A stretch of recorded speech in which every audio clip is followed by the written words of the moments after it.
Вітаю, спадарцы, з вами падкаст Вальнадумства. Вітаю, Францішак. Всіх вітаю. Так, у нас у гэтым месяцы яшчэ не было навін, выпуску з навінамі. Апошні выпуск был з Антонам, з комікам, і мы з ім бамбілі Францішака пытаннямі па лібертарыянскай базе. Таму, калі цікавіцесь базавай такой тэоріі, то паглядзіце наш апошні выпуск, вельмі цікава выйшаў, як па мне. Так, я думаю, не будзем доўга цянуць. Давай адразу да навінаў. Першая навіна — гэта Мілей у Давасе, і яна твая. Ты больш шарыш, што там адбывалася, пра што распавядаў. Но, карацей, Мілей у Давасе ў гэтым годзе прям вельмі расчараваў. Это самае вялікае расчараванне ў Мілею, которое ў мяне ўвогуле было за ўвесь час, як я ведаю пра тое, што такі чувак існуе. Таму што чувак прыйшоў на гэты міжнародны эканамічны форум, і усе мы памятаем ягоны мінулы выступ на міжнародным эканамічным форуме ў Давосе год назад, дзе ён зрабіў яго вельмі крутым. І вось зараз прайшоў год, і поспехі Аргентыны нікім не падважаюцца толкам.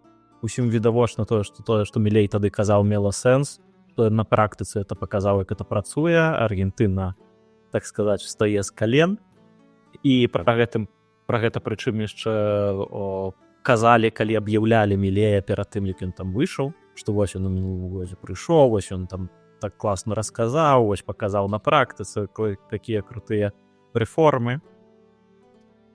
І выходзіць Мілей і пачынае рабіць, на мой погляд, найвялікшую памылку лібертарыянцаў сучасных, а менавіта Мілей скаціўся ў кансерватызм.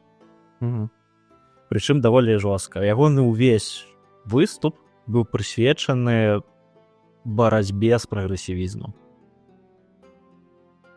Выступ, так. Ён пастаянна казаў пра гэтых правоўк, пра тое, наколькі гэта дрэнна, пра трансгендераў, пра ўсё такое.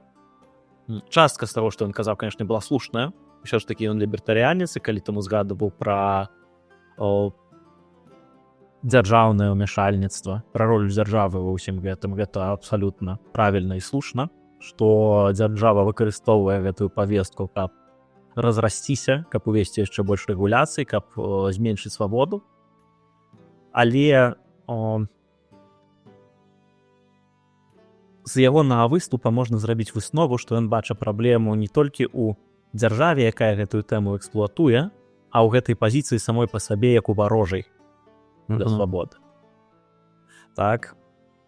Але вось цікава, і воўк-пазіцыя, і антывоўк-пазіцыя, яны аднолькава мусяць быць непрыемныя для лібертарыянцаў, то што яны заўсёды і воўк, і антівоўк, яны ж заклікаюць рэгуляваць гэта на дзяржаўным узроўні. І, таксама, як Трамп зараз робіць, ён прыходзіць такой, у нас на дзяржаўным узроўні там два гендары. Так, і, дарэчы, Мілей узгадываў Трампа і Маска у вельмі добрым ключы. Па сутнасці, не сказаў, што Трамп збіраецца з Амерыкай зрабіць тое, што ён рабіў з Аргентынай.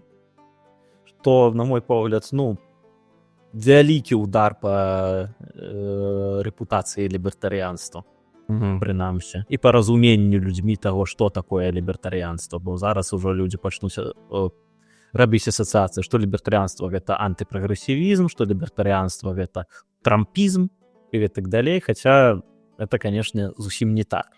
Але даволі даўно гэтыя асацыяцыі ёсць, насправдзе, з амерыканскімі лібертарыянцамі і з суседняй краіны нашай лібертарыянцамі, што яны ўжо ўсе даўно ўдарыліся в такую правую вельмі павестку, якая не абавязкова для лібертарыянцаў увогуле. Так, на мой погляд, лібертарыянцы ў гэтых пытаннях, у пытаннях культурных павінны быць над схваткай. То бок это не наша вайна, это не наша барацьба. Наша барацьба — это свабода індывіда. А далей гэтыя індывіды, яны ўжо хай вырашаюць сабе, і як яны будуць культурна афіляваныя, якая будзе іх там пазіцыя па тых ці іншых пытаннях. Галоўнае, каб дзяржавы ў гэта не вмешвалі. І я думаю, што калі б Мілею вось так усе это пытанне задаць, ён бы ў цэлым з гэтым пагадзіўся. Так, я не думаю, што ён бы стаў это адмаўляць. Але тым не менш, Мілей бачыць эту ўсю воўк ідэалогію, як ён кажа, як неад'емную частку левацтва.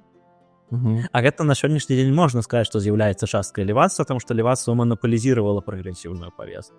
Так? Але па сваёй сутнасці яно не абавязкова павінна быць так. Просто левацтва гэта ўжывае. Так. І так, і асацыяцыя таго, што ўся прагрэсіўная павестка яна абавязкова левая сацыялістычная, яна таксама нам шкодзіць. Яна таксама шкодзіць лібертарыянству.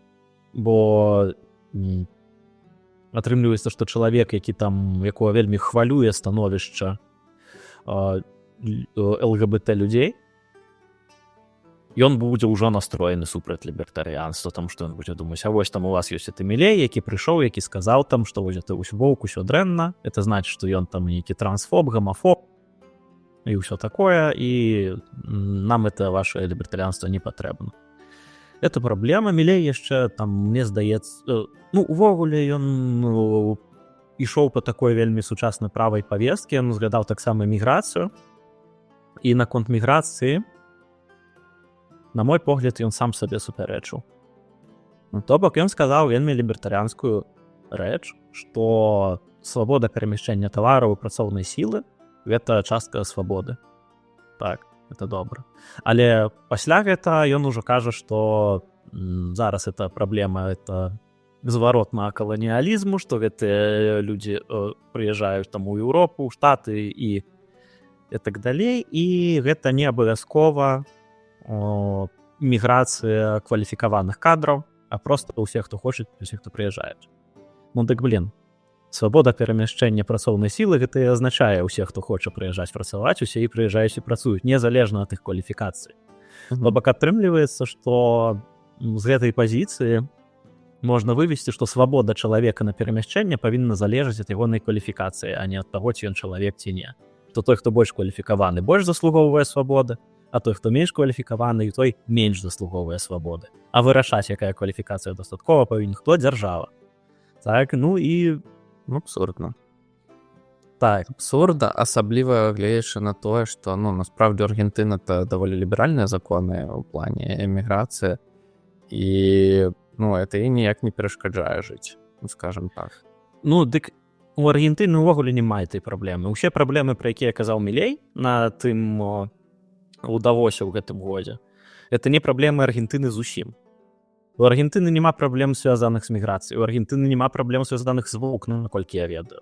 І з тым, што левыя гэта так ужываюць. У іх праблема левых хутчэй у эканамічных. Так, хутчэй эканамічных левых, хутчэй праблема гэтых працоўных звязаў, касты прафсаюзаў і ўсяго такога. У іх культурнае пытанне не стаіць востра.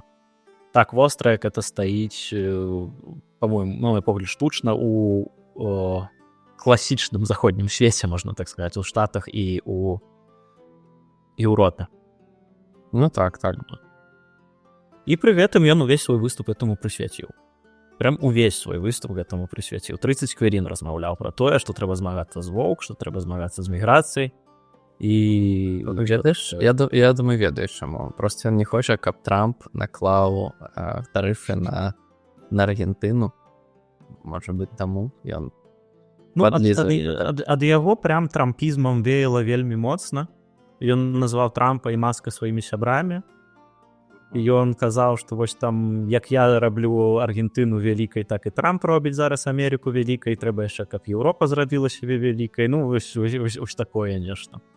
Вось бы Мілей не пачаў кідаць так званыя рымскія салюты, як гэта зрабіў Ілон Маск, таму што гэта таксама будзе удар па лібертарыянству, таму што насправді шмат у каго таксама ёсць уяўленне, што лібертарыянцы — такія чувакі, которые там за зігі і за зброю толькі. За зброю это як бы так. Не так. Не, што за зброю? Не супраць зброю. Это ж не азначае, што ты калі лібертарыянец, ты мусіш там купіць зброю. Просто ты не супраць, што каб кожны рабіў, што хацеў в гэтым плане. Некаторыя, дарэчы, лібертарыянцы кажуць, што калі ты прям лібертарыянец, то табе трэба жыць па-лібертарыянску ў тым сэнсе, што атрымліваць зброю, калі гэта магчыма, трымаць грошы ў бітке, і плаціць бітком, дзе толькі можна. Карацей, такая практыка лібертарыянства. Мне здаецца, это фігня. У тебя ж няма зброі, але ты ж У меня няма зброі. Але у меня есть биткоин. А у меня был биткоин. Ну, не в плане, что один, но его частка была докладна. Так, ну это еще в такие волатильные часы было. Так, и про что мы? Давай повернемся до Трампа, Милея и Маска. Милей тебе расчаровал.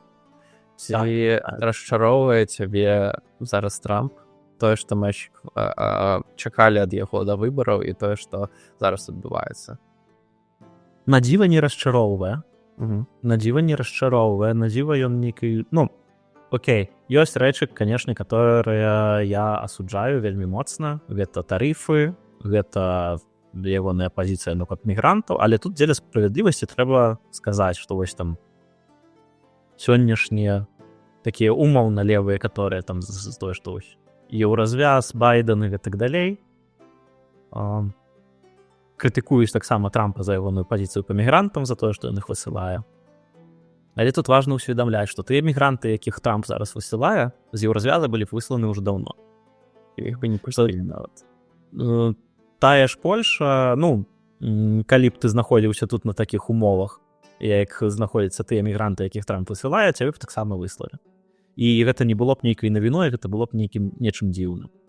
То бок, гэтыя высылкі я асуджаю, але гэта крывадуша з пункту тых, хто там выступае за цэнтралізаваную дзівацкую Еўропу, што яны асуджаюць за гэта Трампа. І тое ж самае наконт тарыфаў. Еўропа абклала сябе тарыфамі ўжо даўно і працягвае абкладваць тарыфамі, абмежаваннямі і гэтак далей. Тыя тарыфы, якія ўводзіць Трамп, не з'яўляюцца больш дракованскімі, чым тыя, якімі абкладзены пратэкцыянісцкі еўразвяз. Ну, я, конечно, это асужаю, і еўразвяз павінен іх сняць, і Трамп павінен іх сняць, але тым не менш. Тут важна ўсведамляць, што этой розніцы толкам няма. Но мне здаецца, выглядае Трамп так, што Трамп выкарыстоўвае гэтыя тарыфы як інструменты проста ціску на суседнія краіны. Напрыклад, ён сказаў, там, Трюдо, бро, будзе 25% тариф на весь экспорт з вашай краіны. Ну, для американцев импорт. И то же самое сказал мексиканцам. Ну, все уже спужались, там канадцы уже пачалі, типу, купляйте канадское писать в крамах. Але яны, здаецца, дамовілись, што і Мексіка не будзе пускаць там праз сваю мяжу дрявую, там каго заўгодна. Канада там таксама, што менш будзе так званага фентанілу у Штаты прыязджаць. І па ходу тарифы будуць толькі з Кітаем. І, дарэчы, цікавае пытанне паўстае. З Еўропай. Ну, з Еўропай яшчэ пакуль што не вырашана гэта. На Кітай ўжо наклалі, яны ўжо, здаецца, працуюць нават. Ну, там невялікі 10%, але там будуць правяряць гэтыя пасылкі. У іх там была такая тэма, ну, такая тэма, што былі крамы як тэму, якія з Кітаю там масава вазілі гэтыя все маленькія там рэчы, і іх было шмат, і яны рабілі схемы, як не плаціць там увогуле ніякія падаткі. І вось Трамп, походу, гэту лавку прикрывае, і все будзе так, на все будзе... За все трэба будзе плаціць падаткі. І вось цікава. Лібертарыянцы кажуць, што увогуле тарыфы — гэта зло. Ну, эканамісты кажуць шмат якія. Але ёсць такая штука. Напрыклад, у Кітай яны... там некія стратэгічныя гілкі сваёй эканомікі, там типа всякие камп'ютары, электроніка, там іншыя машыны, яны робяць датацыі ад дзяржавы, правильно? І таму кітайскія кампаніі за конт таго, там, што умоўна грошы забіраюцца з сельскага гаспадарства, адпраўляюцца там в вырабніцтва нейкае стратэгічнае, іх кампаніі могуць дэмпінгаваць цэны, ну, тобто не рыначнымі іх рабіць і запаўняць проста нішы там іншых кампаній. І ў гэтым плане, напрыклад, амерыканскія кампаніі ўжо пачынаюць там банкрутаваць, там, таму што не вытрымліваюць канкурэнцыю. І вось якая можа быць пазіцыя лібертарыянцаў па гэтай тэме, типа, ці мусім мы дазваляць ну, там Китаю умоўна, не рыначнымі некімі метадамі выцісняць там рыначныя кампаніі з таго ж самага рынку. Ну, типа, наколькі гэта ўвогуле з нашай пазіцыі дрэнна, што там Штаты робяць такія санкцыі супраць Китаю, калі ён типа не рыначна канкуруе з амерыканскімі кампаніямі. Ну, тут, ведаеш, тут хутчэй калі б гэтым абмежавалася, то як бы праблем не было б, на мой погляд. То бок, праблема з Кітаем у тым, што Кітай — это патэнцыйны вораг. У тым, што это патэнцыйны хтось, ну, нават і не патэнцыйны, а той, хто там падтрымлівае розныя злачынныя рэжымы, той, хто можа падтрымліваць вайну супраць больш свабоднага свету. Так, тут праблема, мне здаецца, хутчэй у гэтым. Калі б мы былі ўпэўнены, што нічога такого не адбываецца, і мы проста за кошт кітайскіх падаткаплацельшчыкаў атрымліваем больш танныя прадукты, ну, добра. Ну, то бок, это ведаеш, ну, святло пастаўляе таксама нерынкавым шляхам і, можна сказаць, дэмпінгуе вытворцаў лямпачак для дому, каб яны... Ну так, да. Я вось гэта і маў на ўвазе, ну, пра стратэгічныя тавары, таму што гэта все ў канцы можа быць выкарыстана, вот вся гэта перавага там у вайне, вось реально. І, ну, вот мы, ведаючы вот гэтыя все рызыкі, што, ну, у тым ліку Кітай, він, ну, парушае, ну, шмат правоў чалавека, нават з лібертарыянскага пункту гледжання, і ў іншых краінах у тым ліку. І вось, ну, ці можам мы быць там вельмі супраць тарыфаў, якія Трамп там накладае на Кітай? Ці мусяць быць там амерыканскія лібертарыянцы супраць гэтых тарыфаў? Ну, так, тут пытанне хутчэй не лібертарыянства, а ўвогуле, як бы, реал-політик. Так. Ну, гэта як мы мусім быць супраць дзяржавы, так, але мы не можам узяць і снесці дзяржаву тут і зараз. Так, і мы можам там пагаджацца на нейкія рэчы, якія, канешне, пры гэтым не лібертарыянскія, і ў ідэале іх быць не павінна. Мы павінны глядзець на рэальную сітуацыю. Як у рэальнай сітуацыі, у чым тут плюсы, у чым мінусы, ну, это, канешне, вялікае пытанне. Таму што тое, што Амерыка часткова выйграе за кошт адсутнасці тарыфаў з Кітая, это безумоўна. Амерыка багацее за кошт этого шмат у чым. Ну, эканамічна Амерыцы выгадна не мець гэтых тарыфаў. Але эканамічны чыннік не адзіны. Так? Уступаюць у ролі чыннік там і з тым ж правамі чалавека, і з патэнцыйным супрацьстаяннем. Ну, там, і тут на гэтых вагах, што больш істотна, што менш істотна. Ну, і вось Трамп вырашыў, што ўсё ж такі гэты палітычныя і бяспекавыя чыннікі, яны ўсё ж такі больш важны зараз, чым эканамічныя. І мне здаецца, па гэтым, мабыць, нават ёсць сэнс пытання інструментаў, якія ён выкарыстоўвае, таму што, ну, тарыф, ладно, тарыф окей, торговыя войны — это не першая гісторыя, але я пагражаюсь там суседнім краінам, што вы станеце там нашым новым штатам Амерыкі. Ну, вот гэта ўжо дзіўна, асабліва, што ён пагражае сваім самым блізкім саюзнікам. У тым ліку еўрапейскім краінам, у тым ліку Канадзе, там Панаме. І вось, ну, можа ён разумее, што зараз проста мір разваливается, і можна там хапнуць для сваёй там бяспекі, ці проста для гісторыі якіх там нейкіх земель. Ці ж такі інфармацыя яго трохі больш, чым у нас з табой. Будем глядзець.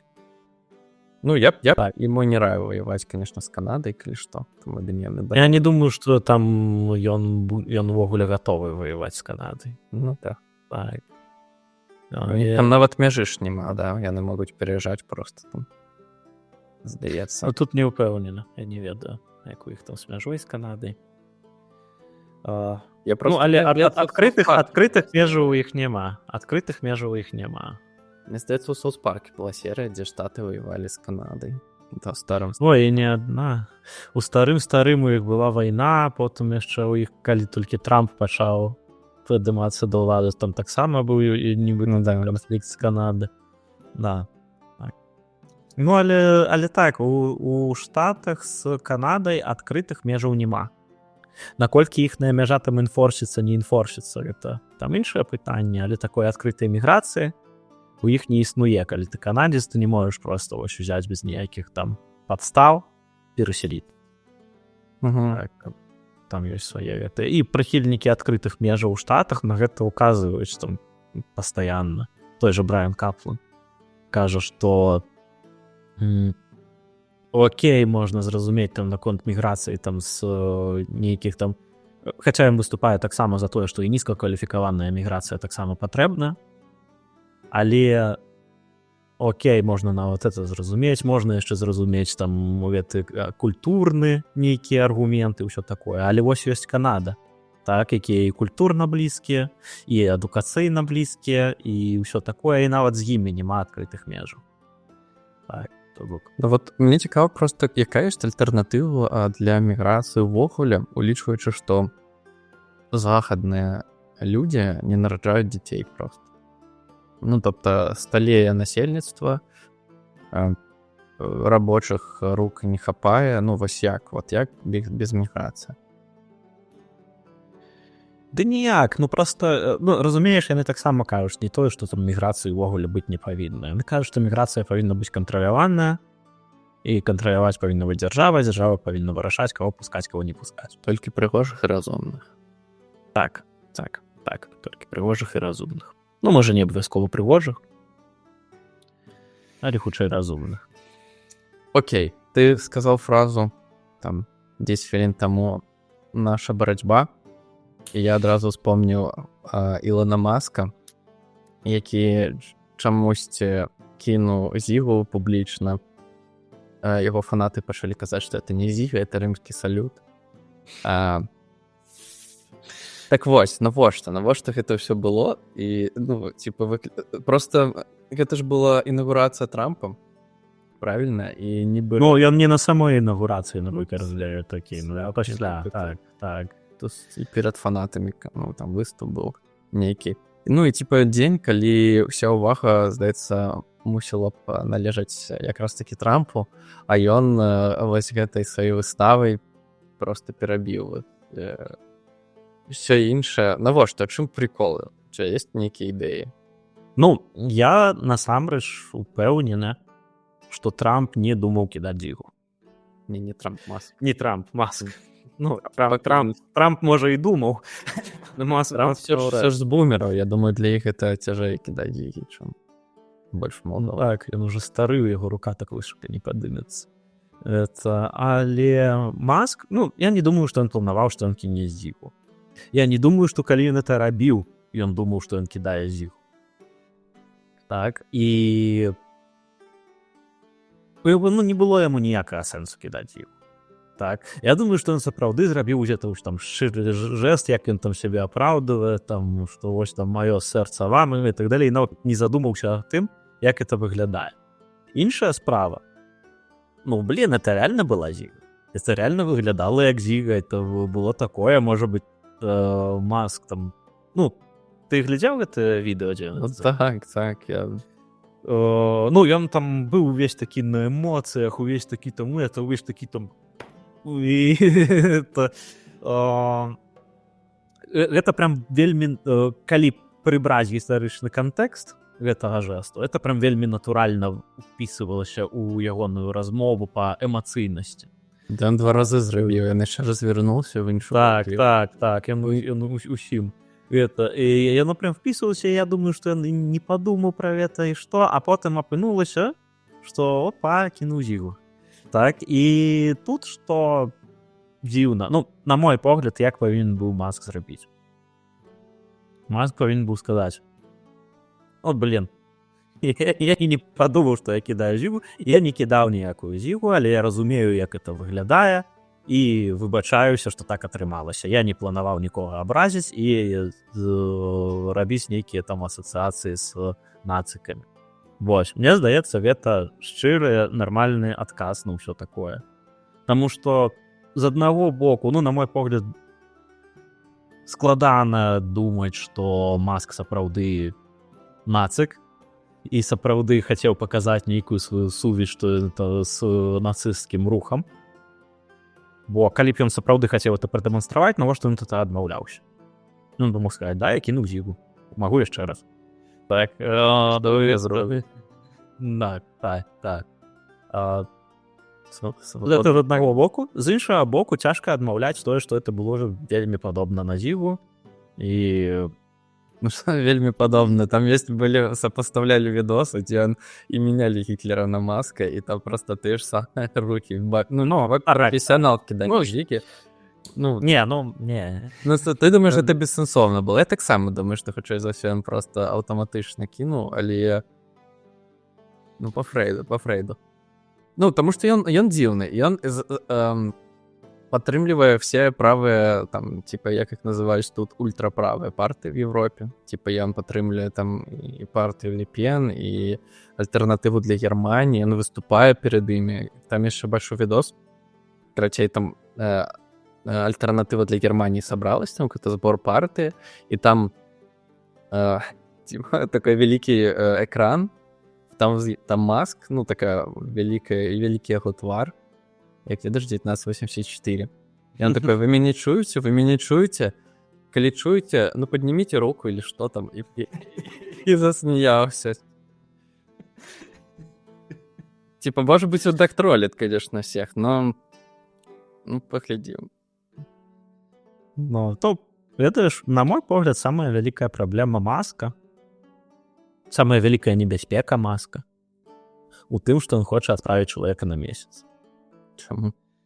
Таму што на месяц, на Марс, так, пачаюся. Тым, што ён хоча адправіць чалавека на Марс. І мне падаецца, ну, Трамп узгадываў свае інаўгурацыі пра адпраўленне чалавека на Марс, так. І Маск, прям калі выйшаў, калі ён зігануў, ён таксама казаў пра адпраўленне чалавека на Марс. Это прям ягоная мара, вельмі старая, вельмі алдовая ягоная мара, ён палову рэчаў, якіх ён робіць, тому што ён марыць адправіць чалавека на Марс. І тут мы бачым такую сітуацыю, што чым ён тады ад сацыялістаў адрозніваецца? Па сутнасці, сацыялісты, іхная задача, што яны бяруць не свае грошы і адпраўляюць іх на сацыялку. Ну, я кажу пра сучасных сацыялістаў, так? Зараз ужо вельмі мала, хаця гэты рух, канешне, расце, тых, хто сапраўды, то ўсё там трэба абагульніць. Вось, хутчэй яны там за эту сацыяльную справядлівасць. Дык вось, яны збіраюць чужыя грошы і накіроўваюць на свае мэты сацыяльную справядлівасць. Маск робіць, што хоча зрабіць, сабраць чужыя грошы і накіраваць на сваю мэту адправіць чалавека на Марс. Так, разумееш, калі самы багаты чалавек у свеце не можа без грошаў падаткаплацельшчыку адправіць чалавека на Марс, это значыць, чалавецтва яшчэ не развілося до таго, каб можна было, прытрымліваючыся ідэям свабоды, адправіць чалавека на Марс. Это значыць, што это можна зрабіць толькі і выключна жорсткім дзяржаўным этатызмам. Так, прымусіць людзей адправіць чалавека на Марс, незалежна ад таго, што яны аб гэтым думаюць. А касмічныя праграмы, ну, это вельмі дорага. Это вельмі дорага. І настолькі дорага, ну, як я паўтаруся, што самы багаты чалавек у свеце сам это зрабіць не можа. Так.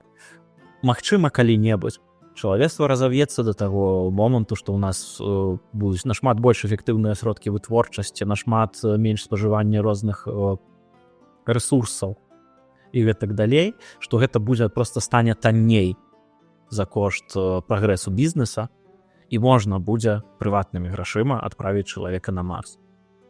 Пакуль што гэта не так, і пакуль гэта не так, тое, што ў Маска такая вось вялікая амбіцыя, мець амбіцыю это класна. Ужываць чужыя грошы супраць волі уласнікаў на такія амбіцыі, гэта ўжо дрэнна. І ў гэтым плане, як бы, для лібертарыянца розніца невялікая. Ці ты бярэш гэтыя грошы і адпраўляеш на туалеты трансгендеру, ці ты бярэш гэтыя грошы і адпраўляеш чалавека ў Марс. Чалавека ў Марс можна даражэй. Вось. Вот, дарэчы, і у Маска на самой справе вельмі добра атрымліваецца становіцца такім алігархам амерыканскім. Таму што ён реально вельмі моцна зараз уплывае ў палітыку.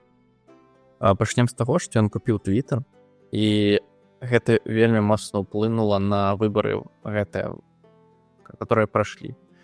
Ён там праталківае свае нейкія ідэі, ён там, ён нават расійскі фейкі распаўсюджвае. Реально. І которые прям реально робяць там эти всякие РТ, напрыклад. І вось тут цікава, што ён пры гэтым даволі эфектыўна ўваходзіць у эту палітычную эліту штатаў, тобто ён сам стаў ужо палітыкам, яму там стварылі додж вось гэты, але нядаўна ён яшчэ атрымаў доступ да сакрэтнай інфармацыі амерыканскай, да казначейства. Карацей, ён уже паціху, нават Тайм, ты бачыў вокладку Тайм, дзе там типа прэзідэнцкі стол, там Маск сядзіць. І ў гэтым ёсць частка праўды, таму што ён патроху атрымлівае уладу ў штатах. І мне здавалось, што гэта Трампа будзе прям супер бесіць, таму што Трамп такі чел, што ён не падзеліцца гэтай улады, все, ён зараз там 4 гады тут кароль, і ён будзе ўсё вырашаць. Але Маска такую канкурэнцыю яму стварае. І я не скажу, што гэта вельмі добра, асабліва, што ён намагаецца ўплываць на іншыя краіны. Ён пры гэтым гэта робіць у вельмі грубай форме, як ён там з Трюдо, ты бачу, я скріншот кідаў. Так, маўляў, просто в Твиттере. Это... Ты там казаў, што неяк Зеленскі непрыгожа матам там ругнуўся на падкасці, а тут, Маск такія рэчы піша. Да, я ўплываю на палітыку Еўропы. І гэта не вельмі ўсё добра. Вось. Не знаю, і нічога ты з ним не зробіш. Так, па факце так. Паглядзім, як там зараз будзе з гэтым усім штучным інтэлектам, у который ён таксама вкладываецца. Так, што там гэтыя OpenAI, здаецца, там у іх свае планы на дзяржаўныя грошы. Уже кажа, што гэта новы такі манхэттанскі праект, все гэтыя нейрасеткі, што ў гэтым будзе зараз супрацьстаянне Китая і штатаў, хто там лепш гэта ўсё зробіць і стратэгічную перавагу будуць мець там і у вайсковым плане таксама. Таму што Еўропа ўжо прайграла. Еўропа это, конечно, зусім жесть. Еўропа это зусім жесть, это вось Еўропа ўжо не з'яўляецца эканамічна магутнай і з часам становіцца ўсё менш. Еўропу это не хвалюе абсалютна, не калышыць, тут это абсалютна. Немца пачало калышыць, здаецца, аб'ектыўнасці радзе. Так, і што там немцы? Немцаў выбары будуць, і пакуль здаецца, што Мерц пераможа, а правда на другім месцы будзе альтэрнатыва для Германіі. Так, але гэта іхная свабодная партыя, так. Яна можа нават парог не пераадолець. Так. Яны там на ўзроўні парога, да, яны, это старая нямецкая палітычная сіла, якая там недавно была ва ўрадзе і далей. Зараз магчыма, што яны ўвогуле з парламента выпруцца. Мерц як мінімум размаўляе, што, кажа, што все ж таки у нас з эканомікай вялікія траблы і трэба гэта мяняць. Тобто уже хаця б ёсць разуменне, што ёсць праблемы, это уже как бы... казаць пра тое, што з эканомікай траблы, это як бы кажацца заўсёды. Это заўсёды кажацца ўсімі на ўсіх выбарах. Адзінае, хто кажа, што з эканомікай траблы это добра, это я не ведаю, Грета Тунберг. Так, што там это ўсё правільна, што вы зусім ахрынелі, што думаеце пра эканоміку. Але гэта ўжо мінуўшы час. Так, зараз пра гэта ўжо ніхто не ўзгадывае. Яна ўжо больш пра гендер барацьбу уступіла і там ваюе з этими супроць Ізраіля. Так. Вот вельмі дзіўна, я, конечно, прагрэсівісты в адзін бок, там кансерватары в іншы бок. Ну, гісторыя паказвае, што і ты могуць просто памяняцца месцамі, як там нацыяналісты могуць быць нацыянал-сацыялістамі, ну, ізі, левымі кансерватарамі, па суці. І ў іншы бок таксама працуе. Ну так, ну і тут таксама як з гэтым было, ну вось у Польшу ёсць это мінулая кіруючая партыя, якая была такая сацыялістычныя кансерватары. І ось у Трампа, калі ён перамог зараз, адзін з чыннікаў, які там называюць, чаму это бы стала магчыма, таму што сапраўды супраць того шмат судоў было ўражанне, што ўся дзяржаўная сістэма хоча Трампа пакараць, закрыць і гэтак далей. Ён быў такой ахвярай дзяржавы шмат у чым. І у Польшы штосьці падобнае адбываецца зараз пасля таго, як улада змянілася, гэтыя там адразу новая ўлада там усіх старых хоча пакараць, там год назад былі гэтыя там падзеі, што з прэзідэнцкага палаца там дваіх узялі пісаўцаў і гэтак далей. Ну это таксама будуе ім вобраз такіх герояў, якіх хоча пакараць дзяржаўная ўлада. Это памяняецца. Ну, добра, адзінае, што гэта, што пры гэтым падобна на тое, што нейкая дэрэгуляцыя будзе, і пры Трампе там нейкую дэрэгуляцыю робяць. Так, там, ну, рэгуляцыі гэтых у Штатах да халеры, яны вельмі перашкаджаюць эканамічнаму росту. У Еўропе іх, канешне, верагодна, ну, не ведаю па абсалютнай колькасці, я думаю, што яшчэ больш, прынамсі, у Еўропе за гэта папулярна. У Штатах гэта, прынамсі, перастае быць папулярным. Ну, і гэта працэс, які пачаў Мілей, напэўна. Які Мілей паказаў, што гэта добра, што гэта класна, што вось ён дэрэгулюе, і ўсё атрымліваецца. Ну, мабыць. Карацей, будзем глядзець, якія там вынікі будуць штатаў, ці гэтыя дэрэгуляцыі, яны пакрыюць гэтыя тарыфы, і ну, што там, як выплыве амерыканская эканоміка. Ну, яна і так, даволі моцная. Яна развіваецца ў адрозненні ад Европы, якая там у 2 разы павольней у сярэднім. Но Індія. Ну, Еўропа сапраўды вось проста забылася пра тое, што эканамічны рост это штосьці істотнае, пра тое, што бізнес это штосьці істотнае. Яны думаюць у асноўным пра тое, што нероўнасць это штосьці істотнае і так далей. Якая розніца, якая нероўнасць, калі людзі не багатыя. Калі ўсе будуць аднолькава бедныя, гэта не мае ніякага значэння. Калі нероўнасць будзе расці, але пры гэтым дабрабыт бедных таксама будзе расці, то гэта класна. Нероўнасць это ўвогуле не праблема. Чаму гэта павінна быць праблемай, што хтосьці багацейшы? Адзінае, калі это праблема, это са звычайнай зайздрасці. Так? Ну, альбо у неадукаваных людзей ёсць уражанне, што вось яны багатыя за кошт того, што я бедны. Яны багатыя там, што яны штосьці забралі, што мне... Ну, такое бывае. Такое таксама бывае. Все-таки часто людзі багатыя за кошт бедных. І, ну, нават складана знайсці, калі гэта насправдзе не так, улічваючы, што калі ты багаты, то часцей за ўсё там дзяржаве невыгодна, што ты стаў, ну, там, абанкроціўся, напрыклад. Ну, калі ты супербагаты, ну, як там, не знаю, Маск. Ён уже не можа... Тое, што дзяржава дапамагае ахоўваць ад канкурэнцыі вялікія фірмы, не азначае, што яны сталі багатымі за кошт того, што яны ў кагосьці штосьці забралі. Так. Ну, гэта азначае, можа, не багатымі, но супербагатымі часцей за ўсё так. Таксама не.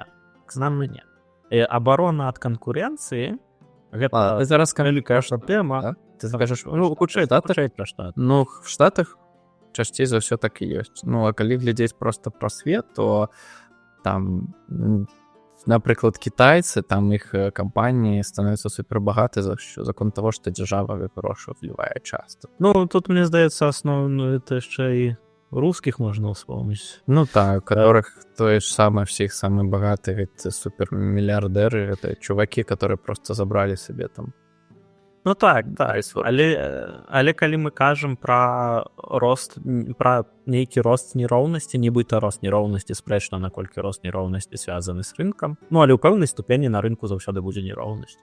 Так. І гэтая нероўнасць сама па сабе не з'яўляецца праблемай. Нероўнасць з'яўляецца праблемай якраз у такіх сітуацыях, калі там хтосьці там у кагосьці штосьці сілай забірае. Так, але калі ніхто нікога нічога не забірае, а пры гэтым нероўнасць нават расце, і што? Што ў гэтым дрэннага? Ну так, я думаю, нічога. У нас, давай уже патрохі да апошніх тэмаў пераходзіць. Што ў нас там яшчэ было? Ладно, я хотел просто апошнюю мысль вкинуть, потому что мы размаўлялі. Выглядае так, што, магчыма, зараз будзе нейкі такі вялікі перадзел света, і Трамп гэта разумее. Таму што вось мы бачым, што адбываецца, што Расія намагалась адхапіць там кусок нейкі, але нічога пакуль не атрымліваецца. Штаты вось таксама штось зараз свае пазіцыі перад магчыма вайной там вялікай пасіліць хочуць. Кітай пачаў буксаваць вельмі моцна. І в эканамічным плане яны зараз павольнілись. І з Конга, напрыклад, іх недавно выбілі паўстанцы. То есть там Кітай уклаў вельмі шмат грошаў, каб там разрабіць гэтыя все ресурсы, але іх адтуль выбілі, і верагодна, што Захад там пачне ўплываць трохі больш, каб эти ресурсы знову Китая не пайшлі. І вот зараз Трамп сказаў, што па Украіне можна зрабіць good deal, дапамагчы Украіне, яна пры гэтым будзе мусіць там прадаваць Захаду менавіта свае рэдказямельныя все гэтыя металы, которые насправді вельмі важныя для всех гэтых высокіх тэхналогій, там пачынаючы ад там камп'ютараў, там электрамабіляў і іншага, скончваючы зброяй, тому што зараз у зброі все гэтыя чіпы, все это такія тэхналагічныя рэчы, гэта просто база, аснова. Там, напрыклад, таму і Расія даволі не можа просто эфектыўна ваяваць, таму што яны не могуць просто... яны звыклі таго, што іх заўсёды шмат ресурсаў, шмат танкаў, але зараз, каб зрабіць умоўны танк, табе супер шмат мікрасхем патрэбна ўсяго гэтага, яны самі гэта не вырабляюць. Вырабляюць Тайваню асноўным, там Кітай, трохі Амерыка, і вось. Так. Паглядзім, як у Трампа ці атрымаецца за тымі... З рэдказямельнымі тут класна тое, што яны знаходзяцца якраз у тых рэгіёнах, якія як бы падважваюцца Расіяй. Так. І значыць, што калі Трамп хоча мець такі діл, то это не будзе діл спынення фронту там, дзе ён ёсць. Калі вкінуць дезінфармацыю, што в Крыму там нафта ёсць, то я думаю, ўжо завтра там морская пехота США будзе. Да, так, і вот это клёва, што, было вельмі, то есть 3 гады насправді Украіна ваявала толькі закон таго, што, саюзнікі там дапамагалі, па суті, просто так. Асабліва, Еўропа яшчэ можна зразумець, таму што все ж такі, калі Украіна захопіць РФ, то мяжа з РФ будзе там ужо з Польшай, Молдову там захопяць, Грузію, Беларусі, будзе цяжка. Трэба будзе шмат грошай уліваць. А штатам што? Дзе Украіна, дзе штаты? А вось нейкая формула ўжо патрохі з'яўляецца, і клёва, калі вот реально гэта выстраліць, это будзе нашмат лепш таго, што там Трамп бескаштоўна, але недастаткова даваў. Все, вам зброя, вам металы. Наконт таго, што Трамп там даваў, яшчэ ж там абрубілі ўсю замежную падтрымку. Дарэчы, цікавая цэль. Што думаеш? Канешне, з пункту гледжання лібертарыянства афігенна. То бок гэта тое, што трэба было зрабіць. Ніякія НДАшкі не маюць права на забраныя ў падаткаплацельшчыкаў грошы. Гэта зроблена ў інтарэсах індывідаў, якія на гэтыя грошы маюць права. Як амерыканскі лібертарыяніст гэта падтрымліваеш? Увогуле як лібертарыянец. Канешне, гэта будзе мець негатыўныя нейкія вынікі. Але таксама калі Для паглядзець ну для беларусаў як там таксама звяртаецца ўвага час ад часу. Я зараз прям перад выпускам, дарэчы, праверыў. Вось абрубілі ўсю эту падтрымку. У Беларусі да халеры, насамрэч, мне здаецца, нашмат больш, чым ёсць попыт розных медыа. Так. То бок ёсць наша Ніва, ёсць Радыё Свабода, ёсць Еўрарадыё, ёсць там яшчэ там іншыя, якія, ну, мне здаецца, 80% матэрыялу ў іх па адно і тое ж, навошта іх існуе некалькі. Незразумела. Хутчэй за ўсё журналісты часта працуюць і там, і там. Но! Вось, і... Не, наколькі разумею, іх ёсць розныя журналісты, так? І... Не, ну, ёсць проста журналісты, якія, типу, працуюць проста самі па сабе і прадаюць, типу, свае. Вось. І я праглядзеў, вось абрубілі ім падтрымку. Хто з іх удасужыўся пасля гэтага хаця б паставіць рэкламу на сайт? А да так? Тэму паднімалі, да, у Твіттере моя жонка, яна яшчэ, наверное, за тыдзень ці за два пісала, типу, блин, а чаму ось у украінскіх медыа розных, у іх столькі рэкламы, там заходзіш на сайт просто, ну, вот я люблю мілітарны пачытаць, і там просто все запіхана рэкламай. Ну да, выглядае, ну, не вельмі добра, але яны самі па сабе жывуць. Такая, ну, это ж зменшыла б залежнасць ад грантаў, а потом праз 2 тыдні просто буф, всем отрубаць гранты, все кажуць, што все будзе паміраць, ну. Дык, блин, калі яны паміраюць, чаму яны хаця б зараз это не ўвялі? Так, не закінулі сабе якую... Ну, польскія СМІ таксама, калі чытаеш, калі ты хочаш пачытаць польскія навіны, ты будзеш альбо глядзець кучу рэкламы, у тым ліку на дзяржаўных СМІ, альбо ты будзеш плаціць за падпіску. Так, то такі варыянт, як нашу Ніву адкрыць, што ты бярэш, чытаеш, і ў цябе ні падпіскі, ні рэкламы, ну не. Так. Я разумею, чаму незалежныя СМІ могуць лічыць, што ніхто іх падпіску купляць не будзе. Беларусы не надта багатыя.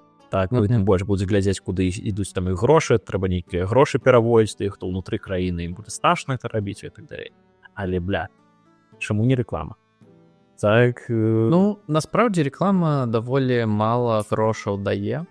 Ну, контекстна, калі мы пра кантэкстную кажам. Калі гэта какие-то партнёркі, то там нормально. Ну, памятаеш, як Тутбай у свой час працаваў? У іх былі вялікія там артыкулы типа з партнёрамі, у іх там былі партнёрскія рэкламы не кантэкстныя. Дарэчы, на люстэрцы ёсць трохі рэкламы. Я вось калі правяраў, я зайшоў на люстэрка трохі рэкламы ёсць. Ну, все адно яны не вывозяць. Ну, яны ж таксама жывуць на грантах. І мы, здаецца, яшчэ ў першым выпуске падымалі гэтую тэму, самым першым, што, ну, што рана ці позна, ну, могуць гранты забраць, і адзіны варыянт, што мы будзем разам просто па грантам праходзіць з расійскімі СМІ. То есть будет одно СМІ, і оно будзе просто працаваць там часткова на Беларусь, часткова на Расію, таму што, ну, мова тая ж самая, навошта рабіць 2 СМІ асобных. А па выніку стала яшчэ горш. Нам просто вырубілі фінансаванне, а расійскім СМІ хутчэй за ўсё не, таму што ім там плацяць все гэтыя беглыя алігархі. Ну і беларусам трэба разлічваць на грошы беглых у тым ліку. Ну, то бок, больш у цябе ёсць гэта незалежнае СМІ, якое ты хочаш чытаць.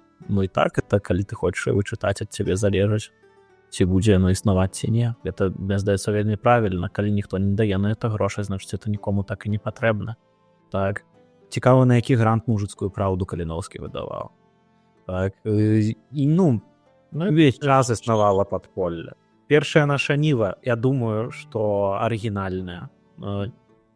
Існавала за кошт таго, што яны шукалі падтрымкі ў больш багацей. Ну, хто там ведае больш гісторыю нашай Нівы, папраўце, калі ласка. Але ў мяне ўражанне, што яны існавалі за кошт таго, што яны шукалі падтрымку ў нейкіх больш багацейшых беларусаў. Што яны іх пераконвалі у тым, ну, што гэта правільная справа. І гэта вялікая дыпламатычная праца, у тым ліку пераканаць, што это там важна. А потым ужо за кошт гэта рабілі выдаўніцтва. І мне здаецца, гэта нармальна. Падпольнае выдаўніцтва, антыдзяржаўнае выдаўніцтва. Яны павінны так існаваць. Павінны існаваць за парады, каму гэта важна. Гэта І мне падаецца, што калі на такую сістэму яны будуць вымушаныя перайсці, то можа якасць іх павялічыцца. Можа быць, замест радыё свабоды і еўрарадыё нашай нівы атрымаецца нейкае адно медыа, якая будзе мець найлепшых журналістаў адусюль і якая будзе пісаць тыя артыкулы, якія будуць больш цікавыя людзям, якая будзе клапаціцца аб тым, каб тому што калі ты працуеш на грантах, так, то твоя задача, каб той, хто дае табе грант, разумеў, што ты выконваеш тое, на што ён табе дае. Так, а ён сам надта цябе не чытае, ён глядзіць на нейкія там характарыстыкі, тогда як там у пошуку знаходзіць. Я не ведаю, на што яны глядзяць, на штосьці глядзяць. Але гэта зусім не тое ж самае, як калі ты шукаеш прыватных спонсораў, якія таксама ратуюць за тваю ідэю. Карацей, праблема твоей логікі ў тым, што беларускія медыа, апазіцыйныя, беларускамоўныя, яны не канкуруюць з дзяржаўнымі медыямі беларускімі. Яны канкуруюць у асноўным з недзяржаўнымі расійскімі медыа. Тыя ж там медузы, там розна, вся гэта хрень. А тое, што беларусы большасці рускамоўныя і большасці яны клікаюць на рускамоўныя спасылкі, не робяць радыё свабоды нашай нівы больш прываблівымі. І ёсць варыянт толькі, каб рэальна эфектыўна там збіраць умоўна грошы, трэба рабіць рускамоўнае медыа беларускае, тыпу Тутбай, які калісьці быў, свае там нармальныя часы. Беларускія медыа беларускамоўныя, на жаль, не выжывуць, каб пры гэтым мець плюс-мінус адэкватную нейкую якасць. Калі беларускамоўныя медыа не могуць мець адэкватную якасць за кошт энтузіазму тых, хто это робіць, і за кошт жадання ахвяраваць штосьці тых, хто это чытае, значыць, это нікому не патрэбна. Калі это нікому не патрэбна, ўсё.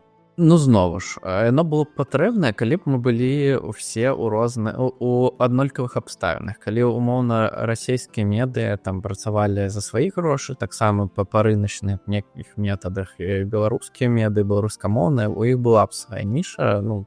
Я чытаю толькі, намагаюсь толькі беларускамоўныя навіны чытаць. Калі ёсць няма альтэрнатывы, то да, там ужо можа быць рускамоўныя, украінамоўныя, англамоўныя часцей. Але расійскія медыа незалежныя, яны жывуць на гранты, і гранты гэта вялікія, як і вся апазіцыя ў іх там, і яны проста гранты атрымліваюць на сваю працу там ад тых жа там Амерыкі, Еўропы. У іх яшчэ даволі шмат грошаў маюць гэтыя апазіцыйныя все алігархі, которые ў свой час наварвалі у народа і зараз дапамагаюць апазіцыі. І ты проста не выжывеш. Реально, як ты... Я б не быў так упэўнены. У гэтых умовах ты не выжывеш. Не выжывеш. Сколькі беларусаў зараз за мяжой, плюс-мінус? 500,000, мабыць. Апошняя статыстыка. А Тутбай на 9-10 мільённую краіну вось там рабіў, мог выжываць, чтоб рабіць якасныя там артыкулы. Там 10 гадоў таму, напрыклад. Але зараз іх аўдыторыя зменшылася 10 мільёнаў там да 500 000. Пры гэтым з імі не хочуць працаваць беларускія кампаніі, таму што яны экстрэмісты, тэрарысты. Супер складаная сітуацыя. Ім трэба шукаць выехаўшы беларускі бізнес.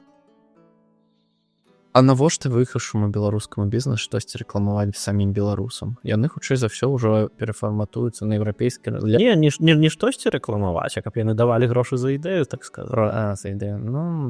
Мне здаецца, што вядомства грошаў за ідэю даюць. Мы ўвогуле пра лібертарыянства распавядаем. Это вельмі вузка. Это нашмат вузей. І пры гэтым мы ўжо існуем год. Мы іх існуем, таму што есть ты, есть я, якім не жалка часу, не шкада грошаў, каб гэта ўсё хаця б патрохі жыло. Мы насамрэч надта і не імкнуліся знайсці якога-небудзь бізнесоўца, які б нам што-небудзь аплаціў і так далей. Калі б мы настолькі верылі ў наш падкаст, але пры гэтым не маглі б яго сабе дазволіць, скажам так, то мы маглі б пачаць шукаць і пераконваць тых людзей, якія былі б у гэтым зацікаўлены. Магчыма, дарэчы, так і варта зрабіць. Я не ведаю, мабыць. Ну, але з іншага боку мы зараз максімальна свабодныя. Да, у нас няма там бюджэтаў, каб не працаваць, напрыклад, там проста рабіць падкаст, там ездзіць штосьці запісваць.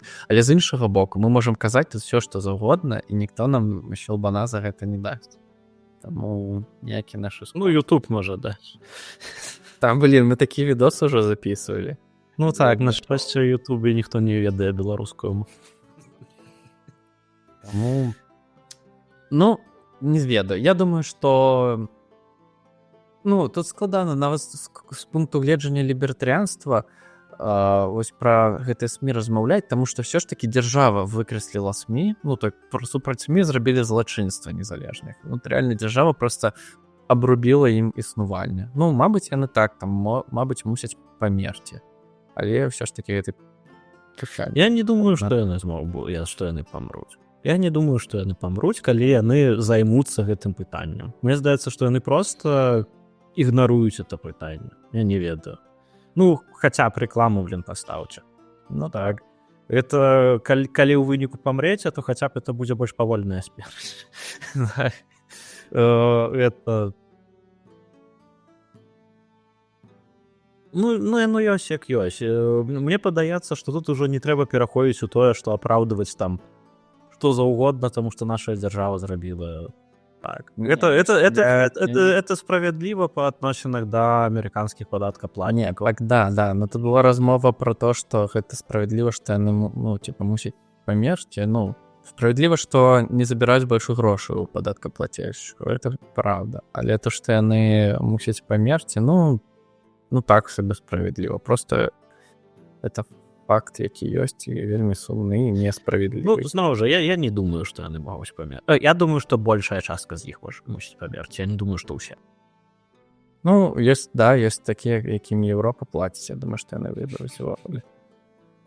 Не, я думаю, якое-небудзь адно незалежнае медыа з усіх гэтых... Ну, разумееш, это ж ёсць, якія назваў там, ёсць больш вядомыя, там наша Ніва, Белсат, Белсат там увогуле з польскага ўраду атрымлівае.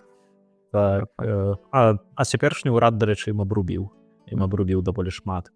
Это там Еўрарадыо, Радыё Свабода, ёсць же яшчэ там Хартыя 97, ёсць же яшчэ там хто там Новы час, ёсць, ну, і тысячы іх гэтых там беларускіх медыа. Пра некаторых мы з табой не ведаем. Якія як бы беларускія незалежныя медыа, які сэнс іх існавання. Просто розным медыа... Ну, па-першае, канкурэнцыя, это заўсёды прикольна. Ну, чтоб яны... Ну, паміж сабой, калі была адна медыа апазіцыйная, было б не вельмі добра, аб'ектыўна. Ну, і яны працуюць за розныя грошы, і калі ёсць некалькі там груп уплыва, заўсёды лепш, чым, напрыклад, толькі ЗША плацілі. Есть медыа, которым платит Европа, есть медыа, которым платят Штаты, есть медыа, яким платят русские олигархи. Тому, ну, это... Ну, на мой погляд, шлях для медыа — это як у старыя добрыя часы зацікавіць бізнесы, якія вымушаныя былі з'ехаць, якія палітычна актыўныя, якія хочуць, каб у Беларусі адбыліся змены. Толькі праблема ў тым, што гэтыя бізнесы трэба пераканаць, то тое, што яны робяць, на нешта зможа паўплываць, прынамсі ў перспектыве. Што-небудзь такое. І это вельмі цяжкая праца. Это вельмі складаная праца. І магчыма, што это не атрымаецца. Я не ведаю, ці яны гэтым займаюцца зараз, ці не займаюцца. Ну, мне здаецца, што хутчэй не займаюцца, бо нават рэкламу не ставяць. Але... Есть такое, глядзім. Ну, і тым больш куча усялякіх гэтых ініцыятыў незразумелых абсалютна. Ёсць куча беларускіх НДАшак, якія незразумела навошта існуюць. Это... Прычым некаторыя з іх, которые больш зразумелыя, которые беларусу зразумела, навошта яна існуе, яны выжывуць. Не выжывуць тыя, якія хер ведае, навошта створаныя, навошта існуюць, каму яны у чым дапамагаюць. Яны таксама могуць выжыць, калі там будуць людзі, якія гатовыя працаваць на голым энтузіазме. І гэта таксама выхад. Паглядзім. Да, поглянем. Так, все, я думаю, у нас же нібы скончились навіны. Там мы забыли толькі распавесці пра газу, але там не шмат інфармацыі, просто што Трамп хоча ачысціць газу ад палестынцаў, як ім гэта будзе рабіць. Ну, як бы гэта прыклад такого падыходу, які як бы прокапіталістычны, антылібертарыянскі. Угу. Так, таму што па сутнасці ён хоча зрабіць там сферу для такіх вось там інвестыцый, каб там прыйшоў туды бізнес і ўсё гэта рабіў, але абсалютна ігнаруючы правы ўласнасці тых, хто зараз мае там якую-небудзь уласнасць. А ў іх там гэта спрэчнае пытанне, просто разумееш. Чаму это спрэчнае пытанне? Ну, габарэй з палестынцамі яшчэ не вырашылі, хто там. Ці не? Чакай, наконт газы, наколькі я разумею, уласнасць канкрэтнага там палестынца на нейкую канкрэтную ягоную там кватэру ці дом ці зямлю не падважаецца. Ну, я не ведаю, трэба. То бок у іх пытанне, чыя гэта юрысдыкцыя дзяржаўная. Але ў іх няма пытання, што вось там... Ну, у Беларусі таксама выглядае, што ты там у цябе ёсць нейкая зямля, але насправді яна не належыць табе просто. Ну, і гэта дрэнна. Па факце яна тебе належыць. Ну, просто в Палестыне ж тое ж самае можа быць. Таму... Ну, глядзі, калі ў Беларусі ёсць нейкая там у цябе там нейкі ўчастак, які па сутнасці як бы твоя ўласнасць, але просто да канца па дакументам яна не можа быць у прынцыпе тваёй уласнасцю, так? Мне падаецца, гэта трэба прызнаваць уласнасцю. А калі там аренда на 99 гадоў? Вызнаваць эту уласнасцю ці не? У каго аренда ў дзяржавы? Ну, тады я думаю, што хутчэй прызнаваць. Ну, але так, тут трэба думаць. Ну, але па факце, калі там аренда 99 гадоў, ты не можаш праз 30 гадоў адтуль выселіць каго-небудзь. Ну, так. Вось. А я не думаю, што там, калі ў гэтых палестынцаў, не ведаю, якая ў іх там прававая сітуацыя ў гэтым плане, што ў іх там аренда ўжо даўно скончылася, яны ўвогуле не маюць права там зараз жыць і знаходзіцца. Так. І я думаю, што яны вельмі нават маюць там сваю нейкую уласнасць, і выхад з таго, што проста ўзяць іх і прымусова адтуль выселіць, гэта выхад антылібертарыянскі. Угу. Ну, конечно, да, это дакладна. Тут нема пра што казаць просто. Але, мне здаецца, пытанне Палестыны, там, Ізраіля, оно ўвогуле нейкае невырашальнае. Просто будзе, колькі мы будзем жыць, толькі там і будуць гэтыя ўсе войны, все гэтыя праблемы. Ну, реально вырашыць толькі геноцид. Ну, і гледзячы на тое, як ўсё развіваецца ў свеце, то, можа быць, яны будзе. Але, конечно, было б вельмі фігова. Но. Так, ну што, калі няма больш тэмаў, то можна ўжо скончыць. Яшчэ адно. Чытаў я інтэрв'ю кіраўніка Сіріі. Як я там завудзе распавяжу. Ахмед Аль-Шара. Вось. Даў ён інтэрв'ю, дзе ў яго там пыталіся, што ён там і аб чым. Увогуле, што пра яго можна сказаць? Такая цікавостка на тэрыторыі, якую ён кантраляваў перад тым, як узяць там уладу ў Сіріі, ўсёй. Карысталіся біткоінам. І тэрарысты карыстаюцца біткоінам. І там заахвочвалі звычайнае насельніцтва, каб карысталіся біткоінам. Гэта класна. Зараз, конечно, это нічога не будзе. Ён да ўлады прыйшоў, і ён робіць выгляд, што ён такі ўвесь лаяльны, адносна ліберальны і так далей.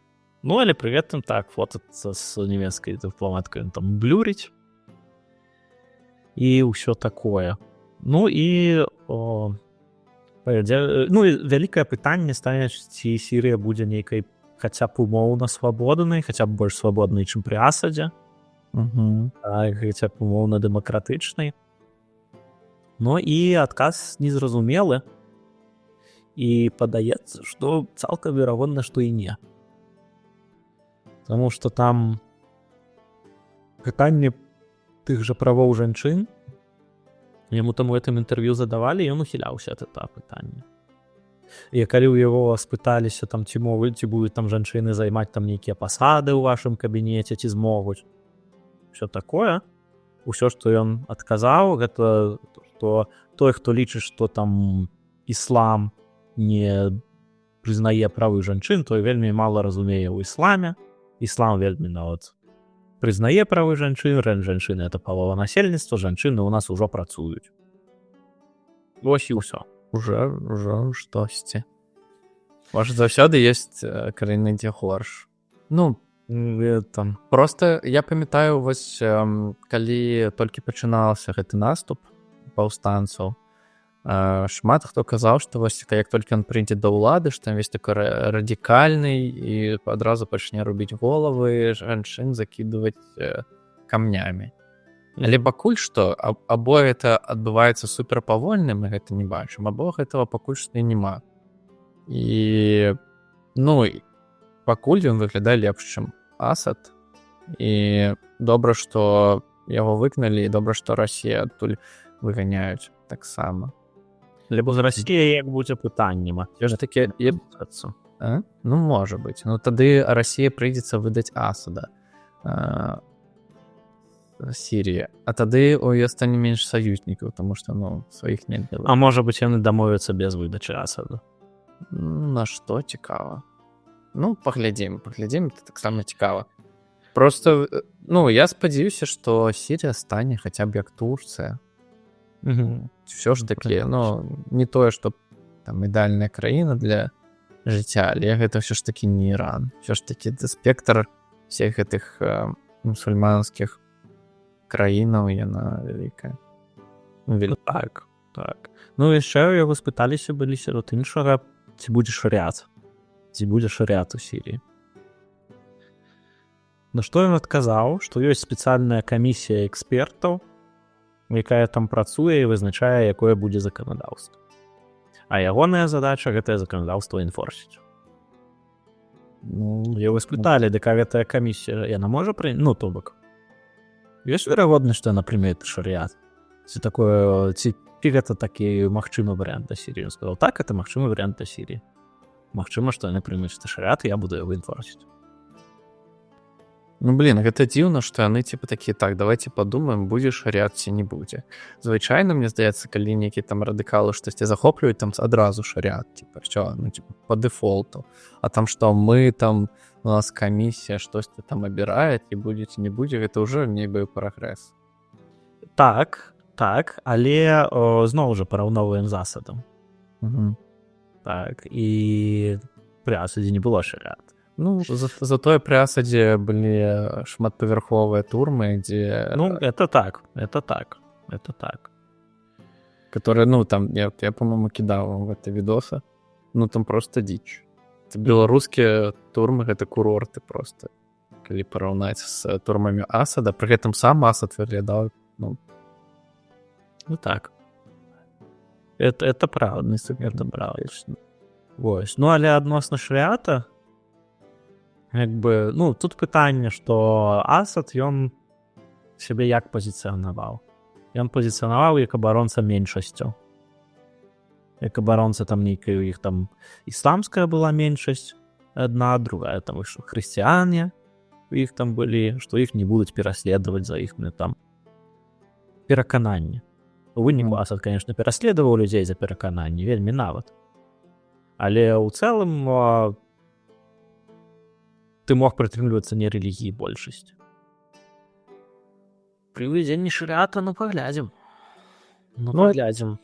Хрысціяне там, наколькі я памятаю, яны жывуць побач з Ізраілем. Я думаю, калі што... Там ж Ізраіль ввёў войскі на іх тэрыторыю. То, можа, яны і дамовяцца неяк стаць пратэктаратам Ізраіля. Ну, типа, можна вырашыць? Наўрад ці. Чаму? Ну, дарэчы, наконт Ізраіля ён таксама размаўляў. Яго там пыталіся, што ён кажа, што, канешне, Ізраіль павінен вывесці войскі. І ён кажа, што наконт гэтага ён шмат з кім там міжнародныя перамовы вёў. І гэта агульнасветавы кансэнсус з ягонай інфармацыі. што як бы агульнаміжнародная супольнасць яго ў гэтым падтрымлівае, што Ізраіль адтуль войскі павінен вывесці. Ну і ён кажа пра ўвядзенне міжнародных войскаў у буферную зону. Ну, нормально. То. Хаця Ізраілю, па-першае, заўсёды пофіг. Па-другае, амерыканцы, дарэчы, выводзяць войскі з Сірыі і кажуць зараз, што Сірія будзе больш з Турцыяй партнёрыцца, там Турцыя нават штосьці будзе там зброю пастаўляць. І, магчыма, Сірыя якраз такі стане такім малодшым братам проста Турцыі. І, магчыма, гэта для Сірыі не самы горшы варыянт. Ну, ёсць людзі, для которых это горшы варыянт, это курды. Ну, так. Там гэта з курдамі, наколькі я разумею, цяперашняму ўраду Сірыі цяжэй за ўсё дамаўляцца. Гэта там пытанне нейкай аўтаноміі, федэралізацыі стаіць. Гэты чувак кажа, што ён ні на што такое не пойдзе, сірыйцы ні на што такое не пойдуць.